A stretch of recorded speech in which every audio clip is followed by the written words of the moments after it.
Hey everyone, it's Tony here with Genuine Comfort. Hopefully you're all doing amazing today as you're watching these videos on YouTube or whatever you're doing.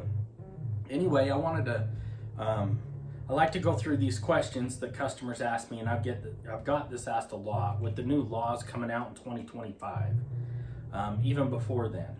So when I go out to do a bid for an air conditioner or for a furnace, I always get asked the question, well, the other guy was here and he told me that I needed to replace both units.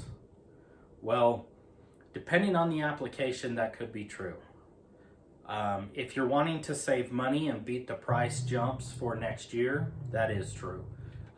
Prices are expected to go between 17 and 32% higher on air conditioning.